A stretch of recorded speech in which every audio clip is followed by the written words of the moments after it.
बिस्मिल्लाहिर्रहमानिर्रहीम। अस्सलामु अलैकुम ऑल डियर केमिस्ट्री एस्पिरेंट्स। उम्मीद करता हूँ आप सब खैरियत से होंगे। आप सबको वेलकम हमारे प्लेटफॉर्म केमिस्ट्री विद एमजीएस पे। आज हमने Punjab forensic science agency junior forensic scientist chemistry aspirants के लिए मॉक टेस्ट कंडक्ट किया अपने ऑफिशियल व्हाट्सएप चैनल में। अगर आप लोग उस क्विज़ को सॉल्व करना चाहते हैं, अपनी प्रोग्रेस को एनालाइज करना चाहते हैं, तो इसी वीडियो की डिस्क्रिप्शन में हमारे ऑफिशियल व्हाट्सएप चैनल का लिंक गिवन है। वहाँ पे हमने क्विज़ प्रोवाइड किया हुआ है, उसकी कंप्लीट एक्सेस है। आप सबसे पहले उस क्विज़ को सॉल्व कर सकते हैं, देन उसके बाद आप इस डिस्कशन पर आप इस डिस्कशन को भी सुन सकते हैं। जैसा कि आप लोगों के इल्म में है कि पंजाब फोरेंसिक साइंस एजेंसी के न्यू एडवर्टीज़मेंट जो 2026 में 2 इश्तिहार है, उसके फाइनल जो टेस्ट की डेट है वो अनाउंस हो चुकी थी, जिसमें टुमारो 14 मार्च और 15 मार्च को टॉक्सिकोलॉजी और डेथ सीन क्राइम एनालिसिस और उसके साथ साथ रिलेटेड फिंगरप्रिंट जो है ना वो उनका पेपर केमिस्ट्री एस्पिरेंट्स का और बाकी एस्पिरेंट्स का आपका पेपर कंडक्ट हो रहा है। तो उस हवाले से हमने एक मॉक टेस्ट कंडक्ट किया according to the official test pattern of Punjab university पेप्सा जूनियर फोरेंसिक साइंटिस्ट के अकॉर्डिंग। तो आप लोग इसको ज़रूर सॉल्व करें। ओके जी, बेस्ट ऑफ लक। इंशाल्लाह टुमारो जो आपका पेपर कंडक्ट होगा, इंशाल्लाह इसी प्लेटफॉर्म पे हमेशा की तरह आपको सबसे पहले कंप्लीट पेपर का सोल्यूशन आपको यहाँ पे मिलेगा। तो इसलिए चैनल को लाइक, शेयर और सब्सक्राइब करना मत भूलिए। स्टार्ट करते हैं आज की प्रॉपर डिस्कशन। तो सबसे पहले हम बात कर लेते हैं क्वेश्चन नंबर 1 की। क्वेश्चन नंबर 1 है, phosphorus pentachloride is 25% dissociated at 20 degree at 180 mm pressure पे, द वैल्यू ऑफ Kp।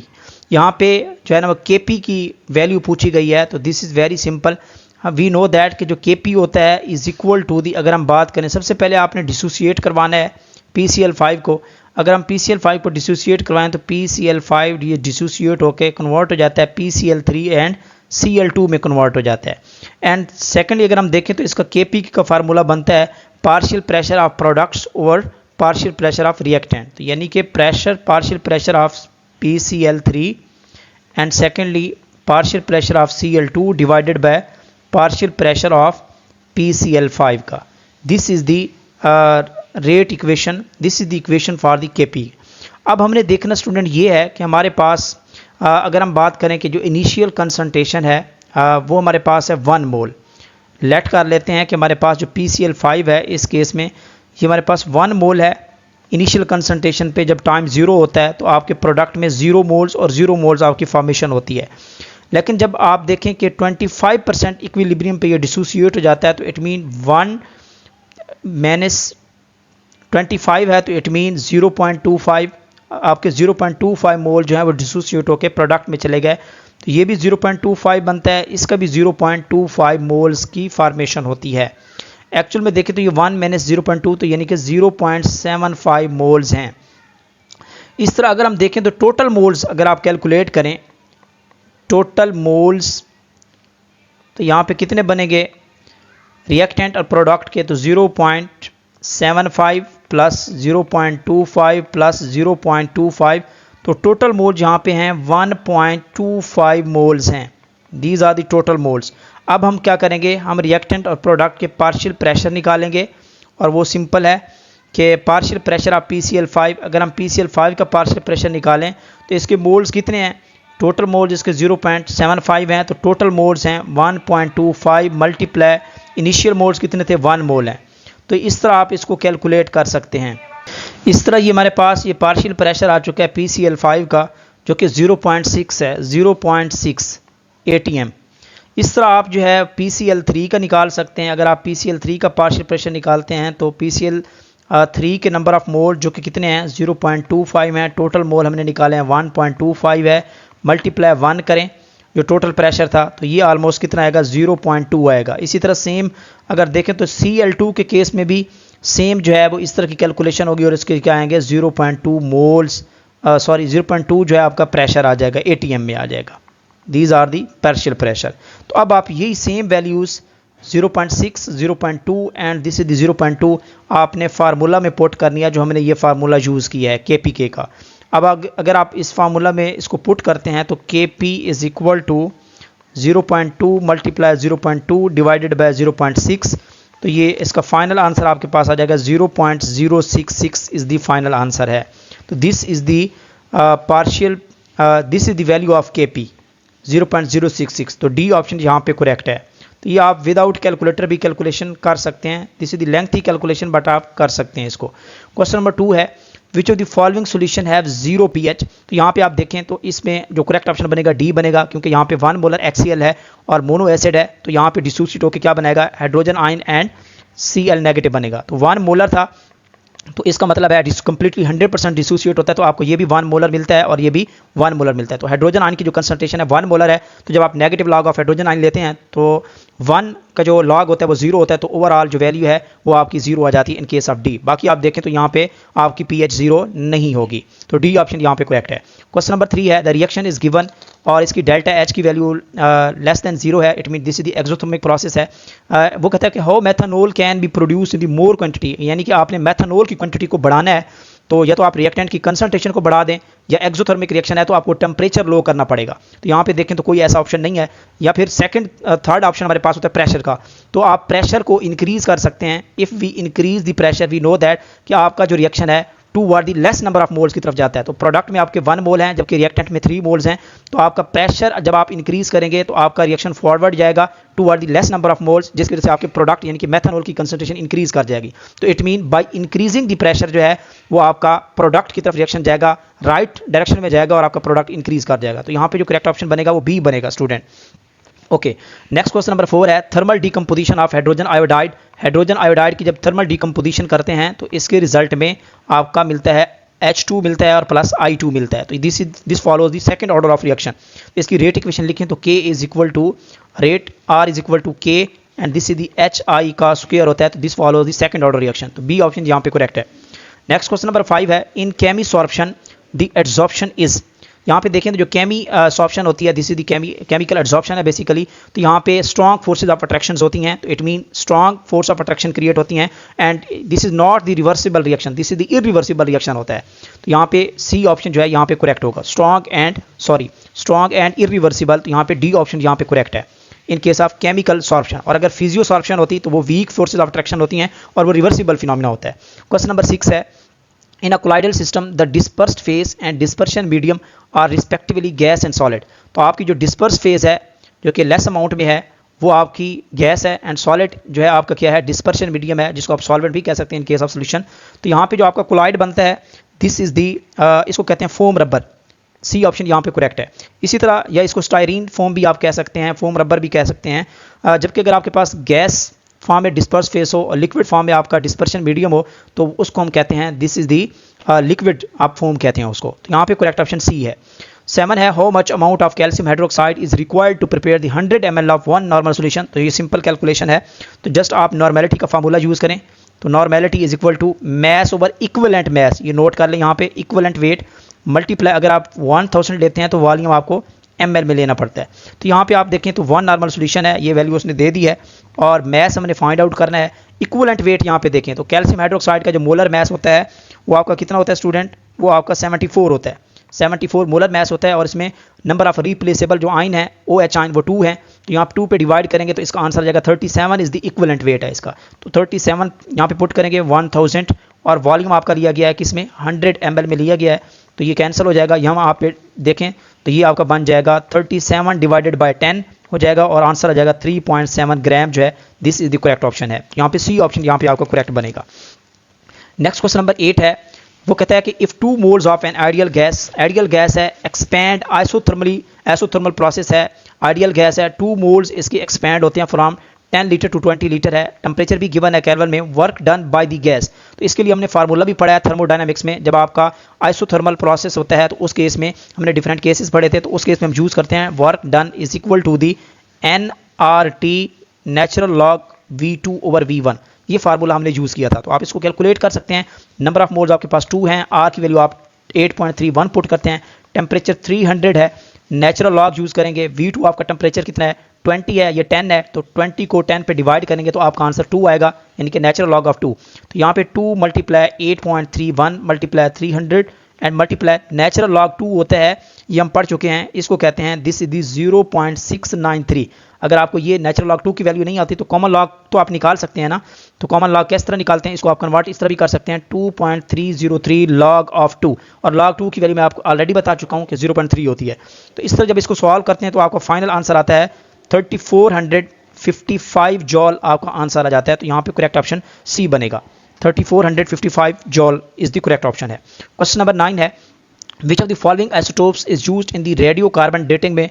ये कार्बन 14 हम यूज़ करते हैं, ए ऑप्शन यहाँ पे करेक्ट है, एज डिटरमिन करने के लिए रॉक की एज। क्वेश्चन नंबर 10 है, which of the following isotope is commonly used in the positron emission tomography, इसको कहते हैं PET scan for positron emission tomography. जब आप पॉजिट्रॉन को इमिट करते हैं तो यहाँ पे आप यूज़ करते हैं फ्लोरीन 18। तो यहाँ पे फ्लोरीन 18 आइसोटोप आपका रेडियो एक्टिव आइसोटोप यूज़ होता है इन दी पॉजिट्रॉन इमिशन टोमोग्राफी स्कैन में। तो यहाँ पे सी ऑप्शन यहाँ पे करेक्ट है। नेक्स्ट क्वेश्चन नंबर 11 है, कहता है कि half life of radio active substance is x is 5 days. तो यहाँ पे हाफ लाइफ 5 डेज है और starting with the 128 gram of x, यानी कि इनिशियल कंसंट्रेशन गिवन है, और कहता है कि अमाउंट लेफ्ट आफ्टर 25 डेज। तो टाइम टी भी गिवन है, हाफ लाइफ टी 1/2 भी गिवन है, और यहाँ पे इनिशियल कंसंट्रेशन N0 भी गिवन है। तो हमने फार्मूला पढ़ा था केमिकल काइनेटिक्स में भी और न्यूक्लियर केमिस्ट्री में भी। तो इस केस में अगर हम देखें तो सबसे पहले आपने निकाला नंबर ऑफ हाफ लाइफ्स, क्योंकि हम ये शॉर्ट फार्मूला ये यूज़ करते हैं, ये नोट कर लें, n इज इक्वल टू 1/2 की power n N0। This is the remaining concentration, ये आपकी इनिशियल कंसंट्रेशन है, n is the number of half life. अगर हमें नंबर ऑफ हाफ लाइफ मिल जाए तो हम ये वाला फार्मूला यूज़ करके इजीली कैलकुलेट कर सकते हैं। तो इसको भी नंबर ऑफ हाफ लाइफ को कैलकुलेट करना भी ईजी है। वी नो दैट कि time t is equal to half time multiply number of half life. तो यहाँ पे जो टाइम t है वो आपके पास टोटल 25 डेज है, हाफ लाइफ भी गिवन है 5 है, तो n की वैल्यू आपकी आ जाएगी। तो n is equal to 25 divided by 5 is equal to 5। तो total number of half life जो है वो 5 है यहाँ पे। तो आप इजीली कैलकुलेट कर सकते हैं, रिमेनिंग कंसंट्रेशन निकालिए, n इज इक्वल टू 1/2 की power number of half life 5 है, इनिशियल कंसंट्रेशन आपकी 128 है, और अगर 1/2 की पावर 5 लें तो ये आपका आंसर आता है 32। 1/32 डिवाइड मल्टीप्लाई 128, 32 को 4 से मल्टीप्लाई करें तो ये आपका 122 आता है। तो ये आपका आंसर आ जाएगा n is equal to, this is the 4 gram, ये आपकी रिमेनिंग कंसंट्रेशन होगी। This is the correct calculation. तो यहाँ पे आपका सी ऑप्शन यहाँ पे करेक्ट बनेगा, 4 ग्राम। क्वेश्चन नंबर 12 है, under which condition does a real gas behave most like an ideal gas. तो आइडियल गैस के लिए दो ही कंडीशंस हैं कि you have to increase the temperature, temperature आपको इंक्रीज करना पड़ेगा और प्रेशर आपको डिक्रीज करना पड़ेगा, तब जाके there will be the no forces of attraction, और वो आइडियलिटी से उतना अवे जाता जाएगा ट्रेंड। तो यहाँ पे जो करेक्ट ऑप्शन बनेगा 12 का वो आपका high temperature and low pressure, B option जो है यहाँ पे करेक्ट ऑप्शन है यहाँ पे। नेक्स्ट क्वेश्चन 13 है, the temperature at which N ideal gas has zero volume, this is called the absolute zero temperature. Absolute zero temperature पे आपकी जो मोशंस होती हैं वो सीज हो जाती हैं और यहाँ पे वॉल्यूम जीरो हो जाता है, तो this is called absolute zero temperature. इसको 0 केल्विन कहते हैं, या आप कह लें 273.16 degree centigrade, this is the absolute zero temperature. तो this is the D option यहाँ पे करेक्ट है। नेक्स्ट क्वेश्चन 14 है, which of the following compound is metallic and ferromagnetic. तो this is the chromium dioxide, CrO2 जो है ये metallic भी है और इसके साथ साथ ये फेरोमैग्नेटिक सब्सटेंस है, जबकि बाकी जो कंपाउंड्स हैं these are not the ferromagnetic in nature. Question number 15 है, how much time does it take to reduce 3 moles of iron Fe3+ to the Fe2+ with the 100 ampere current. ये electrochemistry से question लिया गया है, बहुत important calculation है, तो इसको आप इजीली देख सकते हैं। यहाँ पे देखें अगर हम, तो यहाँ पे Fe3+ जो है this is converting into the Fe2+, इसमें कन्वर्ट होता है। और स्टूडेंट याद रखिएगा, हम ये भी जानते हैं कि Q चार्ज होता है वो होता है I × T, ये हमने पढ़ रखा है। इसके साथ हमने एक और फार्मूला पढ़ा था कि Q is equal to N × F, Faraday constant. तो यहाँ पे अगर हम देखें दोनों को अगर हम कंपेयर करें तो ये राइट हैंड साइड जो है ये बन जाएगा आपके पास I × T is equal to N × F। तो यहाँ पे हमने निकालना है क्या, हाउ मच टाइम, तो हमें टाइम चाहिए, T की वैल्यू चाहिए, तो T इज इक्वल टू ये बन जाएगा N × F divided by I। तो यहाँ पे N जो है ये नंबर ऑफ मोल्स हैं जो कि गिवन है, कौन से हैं, 3 मोल्स गिवन है, तो आप इसी में वैल्यू पुट करें। T is equal to 3 multiply Faraday constant की वैल्यू थी 96,500, और जो करंट है वो आपने यहाँ पे पुट करना है कौन सा, 100 एम्पेयर दिया गया है। तो ये 20 से 20 कैंसिल हो जाएंगी, 965 को 3 से मल्टीप्लाई करें तो ये आपका आंसर आ जाएगा 2895 सेकेंड। तो ये ऑप्शन जो है वो आपका जो आंसर है वो ऑप्शन में मौजूद नहीं है। तो सम टाइम इस तरह की भी कैलकुलेशन आ जाती हैं, तो फिर आपने देखना होता है कि जो मोर क्लोजली वैल्यू होती है वो आपका करेक्ट ऑप्शन होता है। तो यहाँ पे देखें तो 2895 is equal to the approximately equal to the 2900। तो यहाँ पे सी ऑप्शन जो है यहाँ पे करेक्ट बनेगा।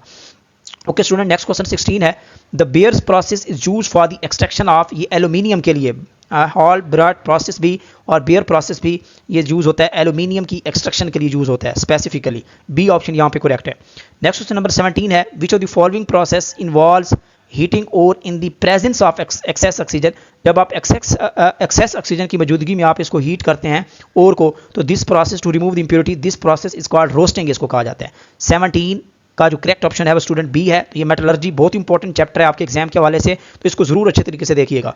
क्वेश्चन नंबर 18 है, Which of the following alloys is commonly used in the aircraft due to the high strength to weight ratio? तो this is called the ड्यूरेलुमिनम। ड्यूरेलुमिनम जो है ये आपका जो है ना वो एल्यूमिनियम अलाय है और ये यूज़ होता है एयरक्राफ्ट वगैरह में। तो यहाँ पे this is the all types of alloys, जितने भी एल्यूमिनियम के अलायज हैं आप उसको एयरक्राफ्ट में यूज़ कर सकते हैं। This is the ore of aluminium. जबकि ब्रॉन्ज जो है वो तो आप पढ़ चुके हैं, कॉपर और टीन का अलाय है, कॉपर प्लस टीन का अलाय है। ब्रास जो है ये कॉपर और जिंक का अलाय है। जबकि यहाँ पे प्यूटर देखें, pewter PEWTER, this is an ally of, ये बेसिकली आपका टिन का अलाय है। यहाँ पे टिन की परसेंटेज सबसे ज़्यादा होती है, तो this is the ally of tin. और यहाँ पे देखें तो ये टिन होता है, इसमें कुछ अमाउंट में एंटीमनी होता है और कॉपर होता है कुछ अमाउंट में और कुछ में बिस्मथ प्रेजेंट होती है। ठीक है स्टूडेंट, तो ये आप देख सकते हैं कि this is the ally of tin है। तो यहाँ पे करेक्ट ऑप्शन सी है। 19 है, which period 4 element is known for having the most oxidation state. तो यहाँ पे देखें तो क्लोरीन और जो फास्फोरस है ये 3rd पीरियड से बिलोंग करते हैं, जबकि जो क्रोमियम और मैंगनीज है ये 4th पीरियड से बिलोंग करते हैं। This belong to the 4th period. और क्रोमियम की जो मैक्सिमम ऑक्सीडेशन स्टेट होती है वो +6 होती है और मैंगनीज की मैक्सिमम +7 तक चली जाती है। तो यहाँ पे करेक्ट ऑप्शन क्या बनेगा? सी ऑप्शन यहाँ पे करेक्ट बनेगा, मैंगनीज। नेक्स्ट क्वेश्चन 20 है, among the following which complex ion is expected to be the most stable based on the crystal field stabilize energy. Crystal field stabilize energy के according जो है वो कौन सा ज़्यादा स्टेबल कम्प्लेक्स है। तो इसको आप जब भी इस तरह का क्वेश्चन हो कि कौन सा स्टेबल कम्प्लेक्स है तो आप इसको स्पेक्ट्रोकेमिकल सीरीज से भी आप जज कर सकते हैं। According to the spectrochemical series हमने डिफरेंट लिगेंड्स को on the basis of strength arrange किया था इन द कोऑर्डिनेशन चैप्टर के अंदर। तो वहाँ पे देखें जो मोर स्ट्रॉन्ग यानी कि लिगेंड होता है वो आपके कम्प्लेक्स को मोर स्टेबलाइज कर देता है, उसकी एनर्जी को स्टेबलाइज कर देता है। तो यहाँ पे देखें तो यहाँ पे जो करेक्ट ऑप्शन आपका बनेगा वो बी बनेगा, क्योंकि जो सायानाइड लिगेंड है cyano, this is the very strong ligand है as compare to the water, hydroxyl या क्लोरीन। अगर हम इसका ऑर्डर देखें, वैसे तो कंप्लीट ऑर्डर मैंने दिया हुआ था, लेकिन यहाँ पे मैं थोड़ा सा आपको ऑर्डर बता देता हूँ इन चारों में से कौन सा स्ट्रॉन्ग ऑर्डर है। तो यहाँ पे आपका साइनाइड जो है this is the strong ligand है, फिर उसके बाद वाटर मॉडरेट में आ जाता है और इसी तरह फिर OH नेगेटिव और ये सारे वीक लिगेंड्स में आ जाते हैं। तो ये ऑर्डर बनता है, तो इस वजह से जो है इसका जो कम्प्लेक्स बनता है वो आपका ज़्यादा स्टेबलाइज होता है। बी ऑप्शन यहाँ पे करेक्ट होगा। सिंपल ये ट्रिक आपने अप्लाई करना है यहाँ पे। 21 the covalent character of ionic bond is predicted by the Fajan rule. बहुत इंपॉर्टेंट रूल है। फजान रूल कहता है कि अगर आपने कोवेलेंट कैरेक्टर चेक करना है किसी भी आयनिक कंपाउंड में, तो उसका जो कीटाइन है, एक कीटाइन होता है cation, cation is the inversely proportional to the size देख लें, and cation is the directly proportional to the charge. अगर कीटाइन का चार्ज, ठीक है, इसका जो कोवेलेंट कैरेक्टर है वो आपका क्या होता है? Covalent character is the inversely proportional to the size of cation and covalent character is the directly proportional to the charge. जितना ज़्यादा कीटाइन का चार्ज होगा कोवेलेंट कैरेक्टर उतना बढ़ता जाएगा, जितना कीटाइन का साइज कम होगा आपका उतना कोवेलेंट कैरेक्टर जो है ना वो कम होता जाएगा। ठीक है स्टूडेंट, तो यहाँ पे फजान रूल अप्लाई होता है। 22 which element has the highest 4th ionization energy, किस में ज़्यादा होती है? तो इसको करेक्ट ऑप्शन ए है। कैसे? स्कैंडियम। स्कैंडियम का एटॉमिक नंबर 21 होता है। अगर हम इलेक्ट्रॉनिक कन्फिगरेशन करें तो दिस इज द आर्गॉन, और उसके बाद 4s क्या होता है स्टूडेंट? 4s2 और 3d के अंदर एक 1 इलेक्ट्रॉन होता है। जब आप फर्स्ट इलेक्ट्रॉन निकालते हैं तो इजीली रिमूव कर सकते हैं। इस तरह फिर आपके पास ये फुल फील्ड होता है, तो यहाँ से भी आपका वैलेंस शेल से 2 इलेक्ट्रॉन आप निकाल सकते हैं, सेकंड या थर्ड आयोनाइजेशन एनर्जी भी। लेकिन जब आप 4th निकालना चाहते हैं तो this is the electronic configuration of argon. तो अब ये नोबल गैस कन्फिगरेशन हो चुकी है और ऑक्टेट रूल इसका कंप्लीट है। यहाँ से 4th इलेक्ट्रॉन को निकालना दैट्स वेरी डिफिकल्ट। यहाँ पे इसकी 4th आयोनाइजेशन एनर्जी जो है वो वेरी वेरी वेरी लार्ज होगी। तो यहाँ पे जो करेक्ट ऑप्शन आपका बनेगा वो ए बनेगा। बाकी की आप इलेक्ट्रॉनिक कन्फिगरेशन कर लें तो उस केस में यहाँ पे करेक्ट ऑप्शन नहीं बनेगा। तो scandium is the correct option है। 23 जो है, which phosphorus compound is used as a powerful desiccant या dehydrating agent in the laboratories. तो P2O5 phosphorus pentoxide is the excellent dehydrating agent है। तो जब भी आप किसी वाटर में इसको एब्जॉर्ब करवाते हैं तो वो मॉइस्चर को एब्जॉर्ब कर लेता है, तो ड्राई कर लेता है आपके सॉल्वेंट को। तो यहाँ पे सी ऑप्शन जो है this is the correct option है। 24 Which of the following is a poisonous gas with the garlic-like odor produced by the reaction of calcium phosphide with the water? तो garlic odor जो है वो आपकी phosphine gas है। PH3 जो है इसकी garlic-like odor होती है, PH3 फास्फीन गैस, और इसको आप कैल्शियम फास्फाइड से प्रिपेयर करते हैं। कैसे प्रिपेयर करते हैं?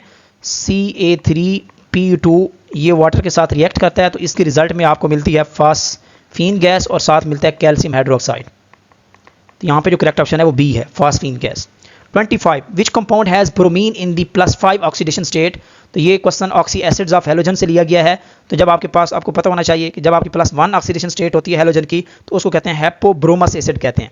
क्या कहते हैं? हैपोब्रोमस एसिड में +1 ऑक्सीडेशन स्टेट होती है हेलोजन की, जबकि ब्रोमिक एसिड में +5 होती है, ब्रोमस एसिड में +3 होती है और पर ब्रोमिक एसिड में आपकी +7 होती है। And this is the strong acid होता है सबसे ज़्यादा। तो यहाँ पे जो करेक्ट ऑप्शन बनेगा आपका बी बनेगा, ब्रोमिक एसिड 25 का। नेक्स्ट क्वेश्चन 26 है, which type of ionization technique in mass spectrometry is best suitable for the large biomolecules. जब आप लार्ज बायोमॉलिक्यूल्स की फ्रेगमेंटेशन करते हैं या इसको एनालाइज करते हैं बाय द मास स्पेक्ट्रोमेट्री, तो you have to use the MALDI या इलेक्ट्रोस्प्रे आयोनाइजेशन यूज़ करते हैं, सॉफ्ट टेक्निक यूज़ करनी पड़ती हैं, ESI इलेक्ट्रोस्प्रे आयोनाइजेशन, या आप यूज़ करते हैं MALDI matrix assisted laser desorption ionisation. This is the soft technique है, ठीक है। तो this is the correct option, D option यहाँ पे करेक्ट है। बायोमॉलिक्यूल्स के लिए आप माल्डी यूज़ करते हैं, soft ionization technique. In NMR the splitting pattern of proton is determined by the neighbouring proton.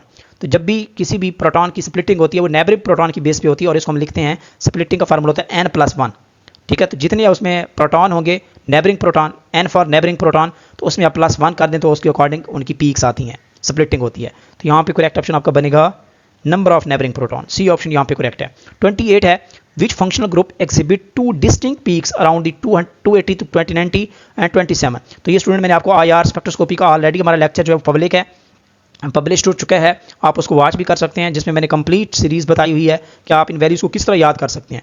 तो एल्डिहाइड के केस में कार्बोनाइल पीक के साथ साथ आपको 2 पीक्स जो है वो 2900 और 2700 के एरिया में आपको मिलती हैं, छोटी पीक्स होती हैं। फॉर एग्जांपल यहाँ पे ये आपकी पीक है ना, तो यहाँ पे आपकी छोटी पीक्स आपको 2 यहाँ पे मिलती हैं, तो ये एल्डिहाइड की पीक्स होती हैं। और ये आपकी अगर कार्बोनाइल की पीक है तो, ठीक है। तो ये आपका 3000 रीजन है, तो यहाँ पे आपको 2700 2800 2 पीक्स मिलती हैं, तो ये एल्डिहाइड को कंफर्म करता है। तो ये ऑप्शन यहाँ पे करेक्ट है। नेक्स्ट क्वेश्चन 29 है, what is the lambda max of the given compound.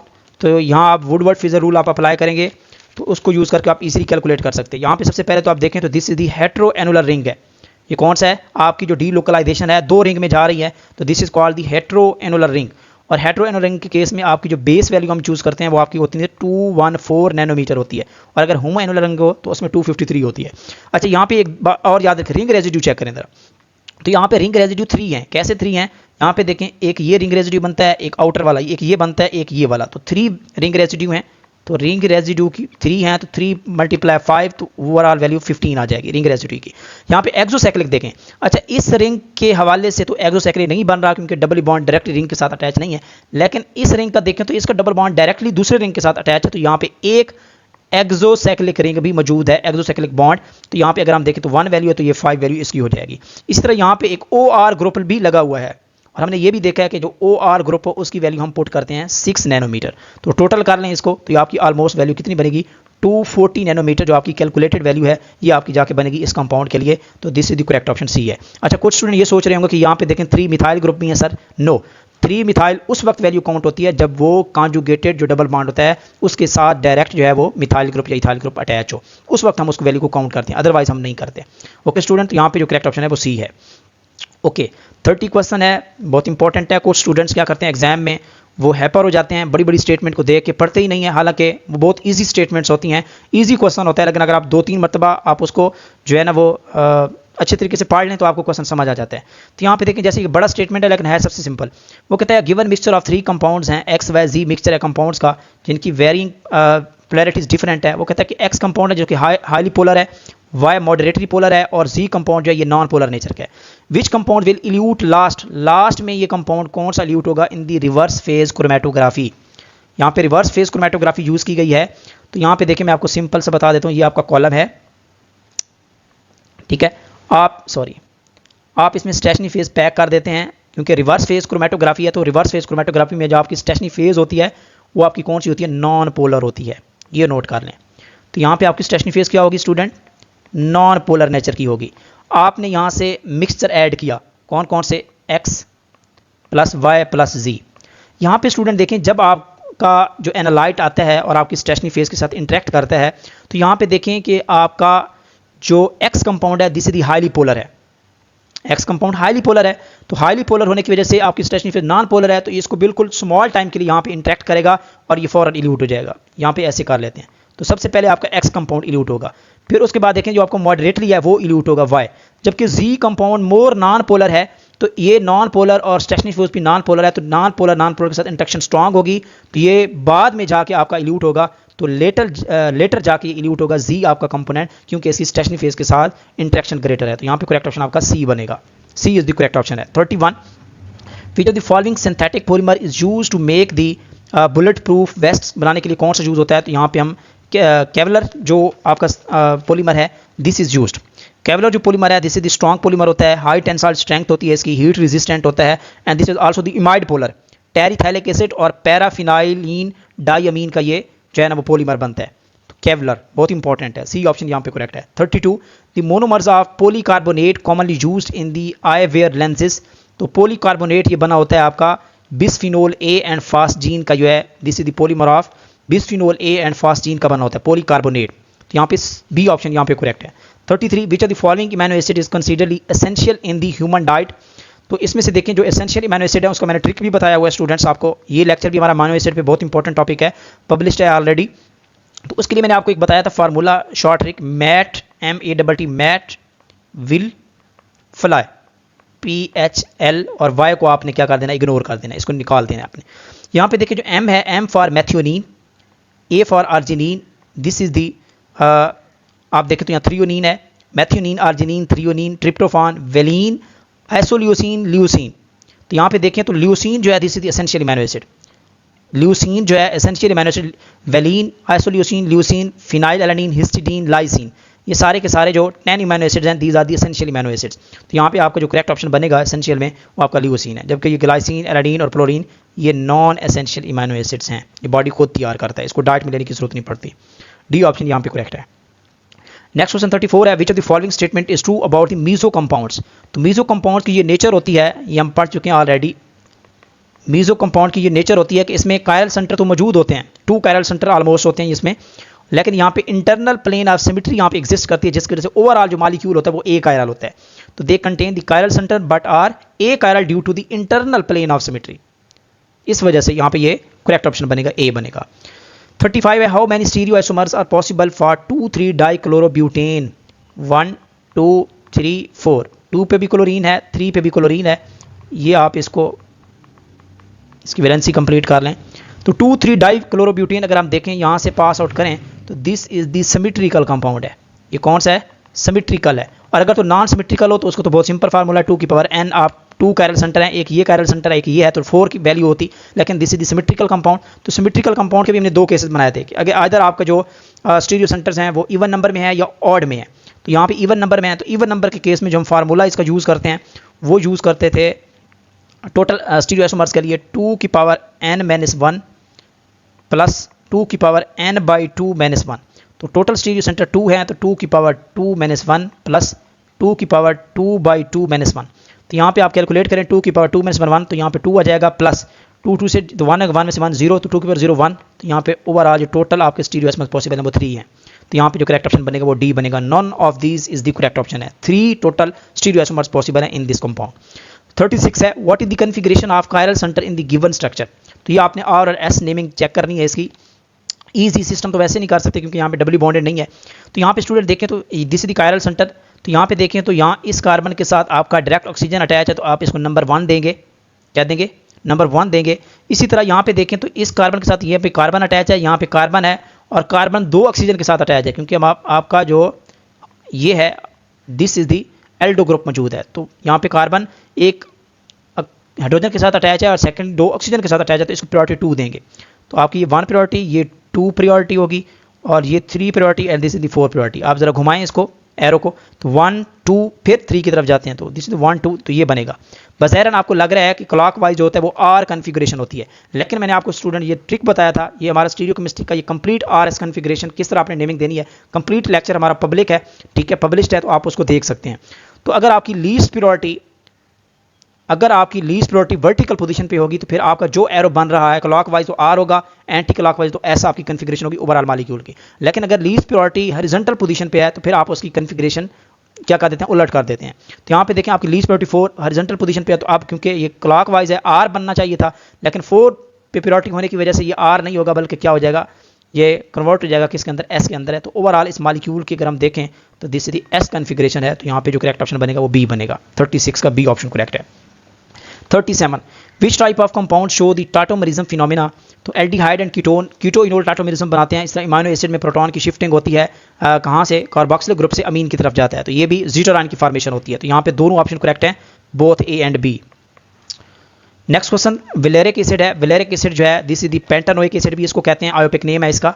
Carbon carbon carbon, this is the carbon, और इस कार्बन के साथ आपका कार्बोक्सिलिक ग्रुप लगा होता है, तो this is called the valeric acid, common name है इसका, और आयोपिक नेम इसका क्या है, पेंटानोइक एसिड है। तो this is the monocarboxylic acid है, ए ऑप्शन यहाँ पे करेक्ट है। 39 toluene on oxidation with the chromyl chloride, toluene की जब ऑक्सीडेशन होती है क्रोमाइल क्लोराइड के साथ, तो इसके रिजल्ट में जो आपको कंपाउंड मिलता है this is the benzaldehyde. Actual में यहाँ पे देखें तो टोलिन है, दिस इज द टोलिन। यहाँ पे जब हम यूज़ करते हैं क्रोमाइल क्लोराइड CrO2Cl2, तो ये बनता है क्रोमियम कम्प्लेक्स जाके बनता है इस तरह का CHOCrOHCl2 कटवाइज, दिस इज द कम्प्लेक्स बनता है। फिर आप जब इसकी हाइड्रोलिसिस करवाते हैं H3O पॉजिटिव, तो इसके रिजल्ट में this is converted into the aldehyde group में ये कन्वर्ट हो जाता है CHO में, तो यहाँ पे आपका बेंजल्डिहाइड बनता है, ए ऑप्शन यहाँ पे करेक्ट है। तो इस रिएक्शन को आप इटॉर्ड रिएक्शन कहते हैं, this reaction is known as, note कर लें, इटॉर्ड रिएक्शन कहते हैं, बहुत फेमस रिएक्शन है Etard reaction. 40 the alkyl halides are converted into the alcohol, this is the simple substitution reaction होता है, न्यूक्लियोफाइल आता है और यहाँ पे हैलोजन को रिप्लेस करता है और अल्कोहल में कन्वर्ट हो जाता है, ठीक है। तो यहाँ पे this is the substitution reaction है। 41 है alcohol manufacture from the water gas, तो वाटर गैस है CO+H2 का जो मिक्सचर होता है, आप कैटालिस्ट क्रोमियम ऑक्साइड और जिंक ऑक्साइड का मिक्सचर यूज़ करते हैं, तो इसके रिजल्ट में आपको कौन सी गैस मिलती है, ओनली मेथनॉल यहाँ पे फॉर्मेशन होती है वाटर गैस से, तो यहाँ पे ए ऑप्शन यहाँ पे करेक्ट है। 42 आर्थोजैलीन, जब आप इसका नाइट्रिक एसिड के साथ रिएक्शन करवाते हैं, orthoxylene this is the structure of orthoxylene CH3 and this is the CH3। जब आप नाइट्रिक एसिड के साथ इसका रिएक्शन करवाते हैं HNO3 के साथ, तो ये क्या होता है, आपके जो अल्काइल चेन्स हैं वो ऑक्सीडाइज होकर कन्वर्ट हो जाती हैं कार्बोक्सिलिक ग्रुप में, तो ये बन जाएगा COOH और दिस इज SO, इसको कहते हैं थैलिक एसिड। जब आप इसको हीट करते हैं थोड़ा सा, जब आप हीट करते हैं तो ये बनता है थैलिक एनहाइड्राइड बन जाता है, इस तरह की स्ट्रक्चर बन जाती है CO and this phthalic anhydride बन जाता है। और थैलिक एनहाइड्राइड जब बनता है, जब आप इसका रिएक्शन फिनोल के साथ करवाते हैं, फिनोल प्लस H2SO4 के साथ, तो this is converted into the phenolphthalein, तो ये किस में कन्वर्ट हो जाता है, फिनोफ्थलीन में कन्वर्ट हो जाता है, तो आपका जो वाई प्रोडक्ट है this is the phenolphthalein, C option यहाँ पे करेक्ट है। 43 the distinguish test between the monosaccharide and the disaccharide, तो मोनोसैकेराइड और डाइसैकेराइड को डिस्टिंग्विश करने के लिए जो है वो बार-फोर टेस्ट यूज होता है, वेरी इंपॉर्टेंट, डी ऑप्शन यहाँ पे करेक्ट है। 44 है which of the following compound is more reactive for hydrolysis, तो यहाँ पे जो एसिड हेलाइड्स होते हैं these are more reactive toward the hydrolysis, क्योंकि यहाँ पे इलेक्ट्रॉन विथड्रॉइंग ग्रुप लगा हुआ है, दीज आर वेरी रिएक्टिव, तो डी ऑप्शन यहाँ पे करेक्ट है। Which of the following is use for inducing sleep, इनमें से कौन सी ड्रग जो है वो स्लीप को इंड्यूस करवाती है, तो this is the barbituric acid derivatives जो हैं दे इंड्यूस द स्लीप, यहाँ पे बी ऑप्शन जो है ये इन्फॉर्मेटिव है, जनरल केमिस्ट्री से क्वेश्चन लिया गया है, तो ये बी ऑप्शन करेक्ट है। नेक्स्ट क्वेश्चन नंबर 46 है which of the following biomolecule is simply referred as stop of life, this is called the carbohydrate, इसे कहा जाता है। कोशिश करेंगे कि हम इसको जल्दी जल्दी वाइंड अप करें, पहले भी बहुत ज़्यादा टाइम हम लगा चुके हैं, काफ़ी वीडियो लेंथी हो सकती है, फिर वो इफेक्टिव नहीं रहेगी, तो जहाँ पे चीज़ें समझाने वाली होंगी हम उस पर ज़्यादा टाइम लगेंगे। ओके जी, नेक्स्ट क्वेश्चन नंबर 47 है which class of carbohydrate is considered as non sugar, non sugar किसे कहा जाता है, जो नॉन स्वीट टेस्ट होता है वो आपके पास पॉलीसेकेराइड के पास होता है, this is called, these are called the non sugar कहा जाता है पॉलीसेकेराइड को। What is the main source of casein protein, तो ये मिल्क में पाई जाती है, बहुत ही फेमस क्वेश्चन है, इंपॉर्टेंट भी है। कैलोरी इज इक्विवेलेंट टू, ये भी सिंपल क्वेश्चन है, 1 calorie is equal to 4.18 joule के इक्वल होता है, तो ये आपके पास करेक्ट आंसर बनेगा। नेक्स्ट क्वेश्चन नंबर 50 है liquid crystals are used in, तो ये क्रोमेटोग्राफिक सेपरेशन में भी यूज़ होते हैं, स्क्रीन के डिस्प्ले में भी यूज़ हो रहे होते हैं, और potential failure in electrical circuit में भी हम इसको यूज़ कर सकते हैं, तो यहाँ पे जो करेक्ट आंसर बनेगा वो this is called the delta बनेगा यहाँ पे, all of this. Standard oxidation potential value of zinc, अच्छा यहाँ पे स्टूडेंट्स कंफ्यूज हुए होंगे, शायद रॉन्ग भी किया होगा, this is not the standard reduction potential नहीं पूछा गया, जिंक का स्टैंडर्ड रिडक्शन पोटेंशियल की वैल्यू -0.76 होती है, -0.76, तो जब इसका ऑक्सीडेशन रिडक्शन पोटेंशियल पूछा गया है, सॉरी स्टैंडर्ड रिडक्शन पोटेंशियल पूछा गया, तो आप इसको साइन को रिवर्स करेंगे तो आपका प्लस में चला जाएगा, प्लस 0.76 इसका करेक्ट आंसर होगा। Which of the following colloidal system represent a gel. Gel की कैटेगरी में आपको पता है लिक्विड इन सॉलिड होती है, जिसमें आपकी डिस्पर्स फेस जो है वो लिक्विड हो और डिस्पर्शन मीडियम आपका सॉलिड हो, this is called the gel कहा जाता है। तो डेल्टा ऑप्शन यहाँ पे करेक्ट आंसर आपका बनेगा। नेक्स्ट क्वेश्चन की तरफ मूव करते हैं। नेक्स्ट क्वेश्चन नंबर 53 है, analyser used in the mass spectrometry. Mass spectrometry में आप कौन कौन से एनालाइजर यूज करते हैं? टॉप यूज कर सकते हैं, मैग्नेट यूज कर सकते हैं, ठीक है, मॉल्डी। तो यहाँ पे करेक्ट आंसर आपका मैग्नेट है, जो कि एफएससी में भी पंजाब टेक्नोलॉजी में गिवन है, मैग्नेट यूज किया गया है। 54 है, which detector is commonly use in the gas chromatography. तो गैस क्रोमेटोग्राफी में डिफरेंट डिटेक्टर यूज करते हैं, जो कॉमनली यूज किया जाता है वो फ्लेम आयोनाइजेशन डिटेक्टर यूज किया जाता है। यहाँ पे आपका जो करेक्ट आंसर है वो अल्फा है, फ्लेम आयोनाइजेशन डिटेक्टर। मार्कर यहाँ पे काम करना छोड़ रहा है, तो लेट्स सी के यहाँ पे करेक्ट आंसर आपका क्या बनेगा, flame ionisation detector. Which type of reaction is commonly monitored by the Karl Fischer titration. बहुत इंपॉर्टेंट क्वेश्चन है। Karl Fischer titration is used to measure the content of the moisture, जो water की concentration को find out करने के लिए use की जाती है, Karl Fischer titration. Next question number 56 है, which of the following is characteristic of primary standard. Primary standard वो होता है जो ऑलरेडी प्योर फॉर्म में होता है, जिसको स्टैंडर्डाइज करने की जरूरत नहीं होती। तो high pure and highly stable जो होता है, this is called the primary standard होता है, ये इसकी कैरेक्टरिस्टिक है। 57 है, which of the following is the simplest member of organic compound. तो सबसे सिंपलेस्ट मेंबर 1 कार्बन वाला है, जो कि आपके पास हाइड्रोकार्बन में आता है। Methane is the simplest hydrocarbon in the organic compounds. The number of carbon atoms in the styrene. Styrene का स्ट्रक्चर आप ड्रॉ करें तो बेंजीन रिंग होता है, ठीक है, क्या होता है, बेंजीन रिंग के साथ यहाँ पे CH double bond CH2 double bond CH2। तो यहाँ पे देखें 6 कार्बन बेंजीन रिंग में होते हैं और 2 कार्बन इसके एसिटाइलिन में होते हैं। तो यहाँ पे आपके टोटल 8 कार्बन बनेंगे। तो यहाँ पे बीटा ऑप्शन जो है वो करेक्ट आंसर है। इसी तरह नेक्स्ट क्वेश्चन नंबर 59 है, formalin mixture contain amount of. Formalin is a mixture of formaldehyde plus methanol plus water. तो उसमें से जो फॉर्मल्डिहाइड की अगर हम बात करें तो 40% होती है इसकी परसेंटेज, 40% फॉर्मल्डिहाइड होता है, मेथनॉल यहाँ पे 8% होता है, जबकि वाटर सबसे ज्यादा होता है, 52% होता है। तो यहाँ पे जो करेक्ट आंसर आपका बनेगा वो वाटर बनेगा। विच of the following is a condensation polymer. 2 molecule condense हो, कोई स्मॉल मॉलिक्यूल वहां से निकले, वाटर या कोई और चीज, तो this is called the nylon 66 जो है ये आपके पास कंडेंसेशन पॉलीमर है। बहुत फेमस क्वेश्चन है, रिएक्शन भी बहुत फेमस है। In which ion D transition does not occur. D transition किस में नहीं होगी, जिनमें डी ऑर्बिटल फुल फिल्ड होगा उनमें डी ट्रांजिशन नहीं होती, और वो generally they are not considered as transition elements. तो कॉपर 1 है, आपको पता है 3D कॉपर की जो यहाँ पे देख लेते हैं, मार्कर काम नहीं कर रहा, ठीक है। तो यहाँ पे देखें तो कॉपर के केस में 3D10 और 4s1 होता है इसकी कन्फिग्रेशन, क्योंकि ये कॉपर +1 है तो यहाँ से जब एक इलेक्ट्रॉन निकलेगा तो 3D में 10 इलेक्ट्रॉन हो गए। इस तरह जिंक 2+ है तो 4s से में 2 इलेक्ट्रॉन निकल जाते हैं तो D में फिर 10 रहते हैं, जबकि स्कैंडियम में 3 इलेक्ट्रॉन निकलते हैं तो D खाली हो जाता है, जिसकी वजह से आपकी डी ट्रांजिशन नहीं हो सकती। तो यहाँ पे डेल्टा ऑप्शन करेक्ट बनेगा, all of these. Next question 62 है, red hair are due to the compound. ये मोलिब्डेनियम की वजह से होती है। जिन हेयर्स में मोलिब्डेनियम एलिमेंट की कसरत यानी कि ज्यादा मिकदार होती है तो उनके हेयर रेड हेयर होते हैं। इसी तरह ये इंफॉर्मेशन 9th क्लास की केमिस्ट्री में भी आपको ओल्ड केमिस्ट्री में मिल जाएगी, आयरन, टाइटेनियम, ये सारी चीजें। स्टेडलर्स प्रोसेस यूज टू सिंथेसाइज, तो ये पोटेशियम परमैंगनेट के लिए यूज होता है, KMnO4 की प्रिपरेशन के लिए स्टेडलर्स प्रोसेस यूज होता है। बहुत फेमस रिएक्शन है, इनऑर्गेनिक केमिस्ट्री से क्वेश्चन लिया गया है। The reaction between the fat and sodium hydroxide, this is called the saponification कहा जाता है, this is called saponification. Very simple question. Next question 65 है, dipole moment of carbon monoxide. तो कार्बन मोनोऑक्साइड का डाइपोल मोमेंट 0.112 जो है ना वो डिबे होता है। चार्ली ऑप्शन यहाँ पे करेक्ट है। Which process is primarily used to increase the octane number of gasolines. अगर आपने गैसोलीन की ऑक्टेन नंबर बढ़ाना है, क्वालिटी बढ़ानी है, तो रिफॉर्मिंग की जाती है। तो आप इसकी ऑक्टेन नंबर, तो catalytic reforming is one of the best option है यहाँ पे 66 का। कैटालिटिक रिफॉर्मिंग आप करवा दें, कैटालिस्ट यूज कर लें। 67 है, the yellow colour absorbed in the flame test is the correct stock. तो ये सोडियम, अगर सोडियम एलिमेंट का आप फ्लेम टेस्ट करवाते हैं तो उसमें आपको येलो कलर मिलता है फ्लेम का, जबकि बेरियम का ग्रीन मिलता है, पोटेशियम का वायलेट मिलता है। ये डिफरेंट कलर्स आपको याद होने चाहिए। 68 है, a monochromator in the spectrophotometer is used to. क्या ये सिंपल सैंपल की कंसंट्रेशन बढ़ाने के लिए यूज होता है? बिल्कुल भी नहीं। AC to DC नहीं, नॉट करेक्ट। तो यहाँ पे चार्ली ऑप्शन करेक्ट है। मोनोक्रोमेटर का काम होता है to isolate a narrow band of the wavelength को आइसोलेट करना होता है।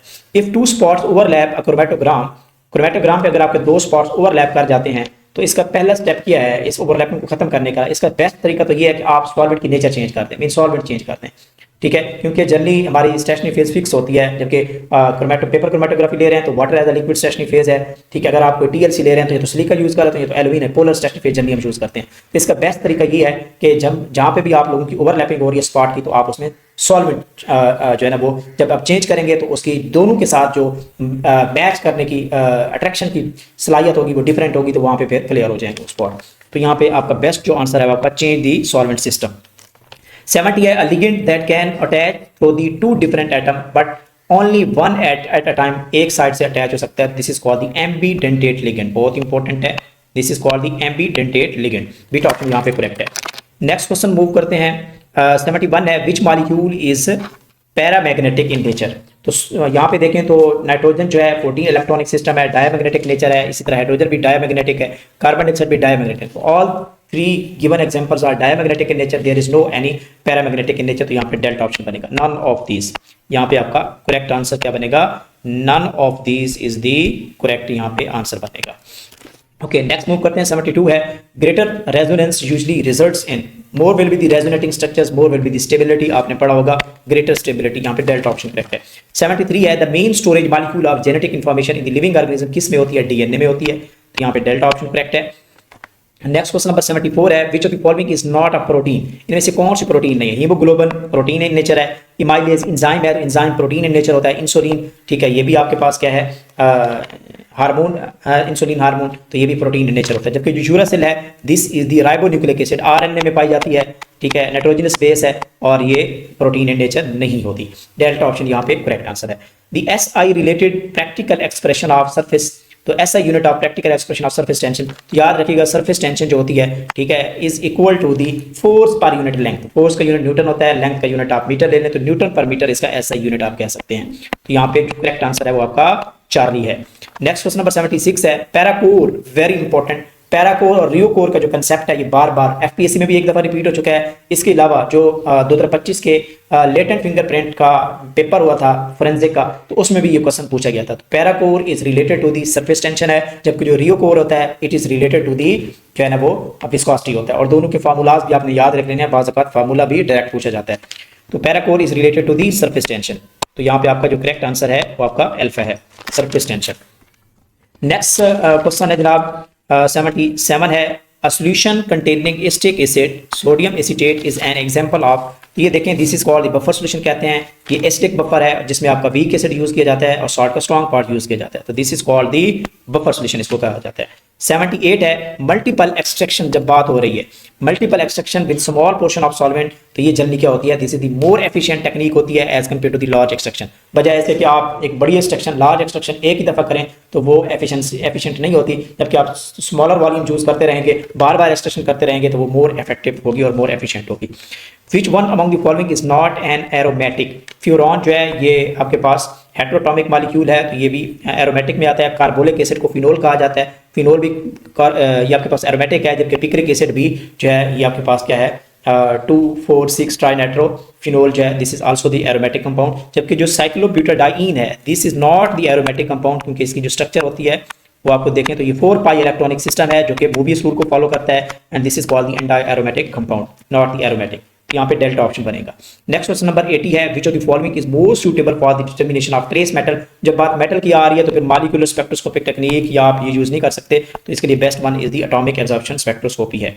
81 है, ये कुछ क्वेश्चन मैंने प्योर फील्ड्स फोरेंसिक से रिलेटेड ऐड किए हैं रिलेटेड टू दी केमिस्ट्री, ताकि इस तरह के क्वेश्चन पॉसिबिलिटी नहीं है आएंगे नहीं, लेकिन आप लोग एक दफ़ा देख लेंगे तो आपको तसल्ली हो जाएगी। खुदा ना खास्ता अगर यहाँ से 2-4 क्वेश्चन दिए जाते हैं तो एटलीस्ट आपको पता हो। जो मोस्ट इंपॉर्टेंट क्वेश्चन थे related to the toxicology, related to the latent fingerprint, related to the toxics analysis या DNA एंड डेथ एनालिसिस के हवाले से, तो वो मैंने यहाँ पे कुछ 15-16 क्वेश्चन ऐड किए हैं। 81 है, ninhydrin is commonly used to detect the latent fingerprint on the porous surfaces because it react. तो निनहेड्रिन टेस्ट आपने पढ़ा होगा, इट ओनली एंड ओनली जो है यूज होता है for the immuno acids only, तो डेल्टा ऑप्शन यहाँ पे करेक्ट है। Silver nitrate develops the fingerprint bye reacting with, तो ये सिल्वर नाइट्रेट किसके साथ रिएक्ट करता है, ये बेसिकली आपके सोडियम क्लोराइड के साथ रिएक्ट करता है। जो हमारी स्वेट होती है, पसीना होता है, उसके अंदर सॉल्ट होता है, तो ये आप क्या करते हैं सिल्वर नाइट्रेट का रिएक्शन करवाते हैं। सिल्वर नाइट्रेट AgNO3 वो क्या करता है, सोडियम क्लोराइड के साथ रिएक्ट करता है, बनाता है सिल्वर क्लोराइड, और सिल्वर क्लोराइड क्या करता है, प्रेसिपिटेट है, और वो किस नेचर में होता है, उसका जो है ना वो ब्लैक स्पॉट बनाता है सिल्वर क्लोराइड। तो ब्लैक स्पॉट की वजह से उसको आप कह सकते हैं कि आप ऑब्जर्व कर सकते हैं। इसी तरह 83 है, the most common technique use to detect the drugs in the blood sample, तो वो GCMS सबसे बेस्ट है, कपलिंग टेक्निक यूज कर सकते हैं। 84 है, carbon monoxide poisoning can be confirmed by detecting, आप किसको डिटेक्ट करते हैं, ये देखें कार्बन मोनोऑक्साइड रिएक्ट करता है ब्लड के अंदर हीमोग्लोबिन के साथ, जब वो रिएक्ट करता है तो उसके रिजल्ट में आपको कार्बोक्सी हीमोग्लोबिन मिलती है, और बेसिकली आप उसी को क्या कर रहे होते हैं, डिटेक्ट कर रहे होते हैं। तो आप किसकी डिटेक्शन कर रहे होते हैं, यहाँ पे आप डिटेक्शन कर रहे होते हैं कार्बोक्सी हीमोग्लोबिन की। तो यहाँ पे चार्ली ऑप्शन जो है वो करेक्ट आंसर है। हैवी मेटल लाइक लेड और कॉमनली डिटेक्टेड यूजिंग, तो डेफिनेटली मेटल डिटेक्ट कर रहे हैं तो एटॉमिक एब्जॉर्प्शन स्पेक्ट्रोस्कोपी। 86 है, विच पॉइजन स्मेल्स लाइक बिटर एलमोंड्स, ठीक है, तो बिटर एलमोंड्स कड़वे बादाम की तरह इसकी किस तरह की स्मेल आती है, किस एलिमेंट की, तो ये साइनाइड है, तो ये डेल्टा ऑप्शन यहाँ पे करेक्ट है, cyanide. The Kastle Meyers test for blood detection is based on, तो यहाँ पे this is called the oxidation of phenolphthalein, तो ये फिनोफ्थलीन की यहाँ पे ऑक्सीडेशन हो जाती है, कॉस्मल रिएजेंट आप यूज करते हैं, तो ये भी आपका बेसिकली फोरेंसिक एनालिसिस से रिलेटेड है, तो ये मैंने क्वेश्चन ऐड किया, बी ऑप्शन यहाँ पे करेक्ट है। कोकेन इज केमिकली क्लासिफाइड, तो अल्कलाइड फैमिली से बिलोंग करती है, अल्कलाइड क्लास से बिलोंग करती है कोकेन ड्रग।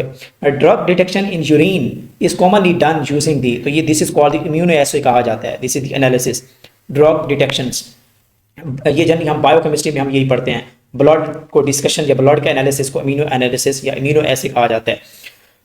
90 है, the main organ responsible for the detoxification of poison, this is called the liver है, लिवर का मेन काम है डिटॉक्सिफिकेशन करना। The metal present in the haemoglobin, तो हीमोग्लोबिन में आयरन होती है सेंट्रल एलिमेंट, तो बीटा ऑप्शन यहाँ पे करेक्ट है। GCMS is widely used in the forensic laboratory for the detection of drug analysis, ये रिपीटेड क्वेश्चन हो गया है। 93 है जी, infrared spectroscopy identify the substance based on the infrared molecular absorption, molecular vibrations की base पे हम क्या करते हैं, डिफरेंट फंक्शनल ग्रुप को आइडेंटिफाई कर रहे होते हैं। 94 है, which explosive compound is commonly used in the fertiliser में भी यूज हो रहा होता है, बॉम्ब्स में यूज करते हैं, this is called the ammonium nitrate है, ये बहुत ज्यादा एक्सप्लोसिव कंपाउंड है, चार्ली ऑप्शन यहाँ पे करेक्ट है। The main component of tear gas, tear gas में जो सबसे मेन कंपोनेंट होता है वो आपके पास यहाँ पे देखें तो ऑर्थोक्लोरोबेंजाइलिडीन मोनोनाइट्राइल, ये कंपाउंड है, इसको आपने याद रख लेना है, this is also the main component of tear gas, तो चार्ली ऑप्शन यहाँ पे करेक्ट है। इन TLC in thin layer chromatography usually the stationary phase हम सिलिका या एल्यूमिना यूज करते हैं, तो यहाँ पे आप देख सकते हैं जी। अच्छा, यहाँ पे ऑप्शन मैंने कोई चेंज किया था, लेकिन यहाँ पे आई थिंक वहाँ पे नेटवर्क इशू की वजह से अपडेट नहीं हो सका, तो आप यहाँ पे लिख सकते हैं कि सिलिका पाउडर, ठीक है, as well as silica gel, silica powder और सिलिका जेल ये आपका यूज होगा। मैं अभी इंशाल्लाह टेस्ट से पहले इसको चेंज ही कर दूंगा ऑप्शंस को, ठीक है, 96 क्वेश्चन को। बहरहाल अगर आपका सिलिका जेल ऑप्शन है तो आपने इसको करेक्ट करना है, चार्ली ऑप्शन।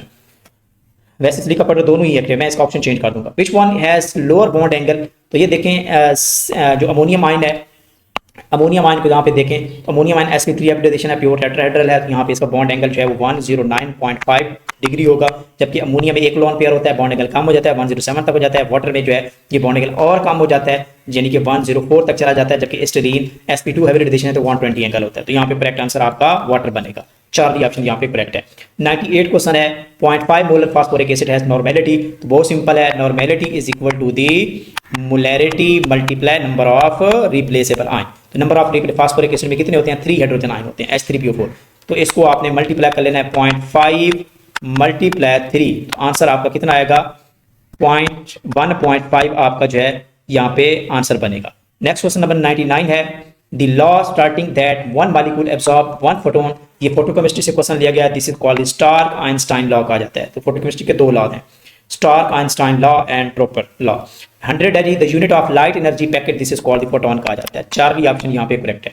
ये थी जी स्टूडेंट्स आज की डिस्कशन जो कि बहुत इंपॉर्टेंट है, आप इसको जरूर देखें, अच्छे तरीके से देखें, एंड बेस्ट ऑफ लक। आपका जो कल पेपर कंडक्ट हो रहा है आपके लिए नेक ख्वाहिशात हैं, अल्लाह ताला आप लोगों का हामी और नासिर हो।